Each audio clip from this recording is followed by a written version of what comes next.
Il faut épargner pour protéger ta dignité. Brice, je vais te dire, à Boaké, je suis tombé follement amoureux d'une femme dont je voulais organiser l'anniversaire. Sauf qu'il me fallait 200 000 francs CFA. Et je n'avais pas l'argent. Donc j'appelle un ami. Je t'ai dit jockey, je ne touchais pas beaucoup. J'appelle un ami, je lui dis, ah, vraiment, depuis que je suis avec Mago, je n'ai pas encore organisé d'anniversaire. Il m'a dit, ok, tu as besoin de combien? J'ai dit, j'ai besoin de 200 000 francs. Il dit, bon, passe au bureau. Je passe au bureau chez lui. La fête, c'est samedi. Donc je passe le vendredi. À 10 h, à l'époque, il n'y avait pas de portable, il n'y avait rien. Donc je suis là. Lui, il est allé à un rendez-vous. 11 h, midi, 13 h, 14 h, 15 h. Et sa secrétaire était tellement gênée, elle savait le bureau où elle était, donc elle appelle ce bureau-là. Elle a mis le chorus. Elle ne pouvait pas imaginer la réaction du gars. Brice, c'est ce que le gars dit.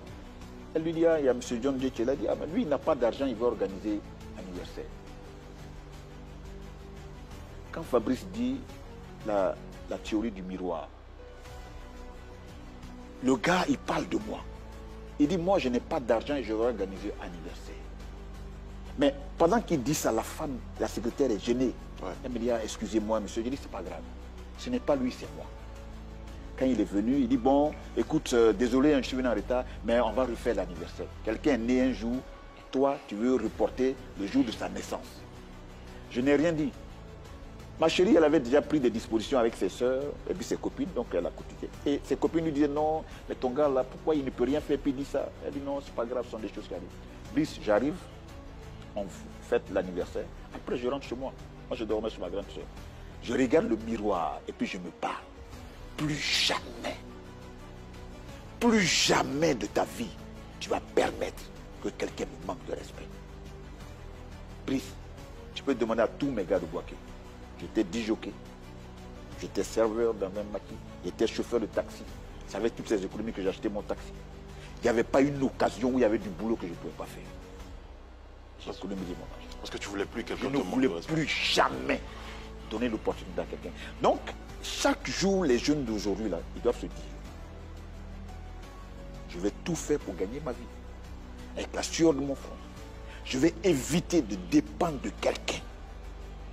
Parce que la main qui donne s'octroie le droit d'ordonner. Quelqu'un qui te dépanne, Brice, tu lui dois tout. C'est-à-dire que tu n'as même pas le droit de rigoler avec des gens. Il estime que tu t'es levé le matin, tu ne l'as pas appelé. Pourquoi? Le noir et surtout l'ivoirien, à qui tu vas demander un service, tu es dans sa salle d'attente, il te voit à travers ses écrans, puis il appelle dehors. Il est là, John Jay, il est dans ma salle d'attente là. Ah bon, je vais essayer de voir, je ne sais pas comment je peux l'aider. Alors qu'il ne va même pas t'aider. Donc pour éviter tout ça, il faut travailler. C'est tout. On va retenir cela comme le conseil de fin.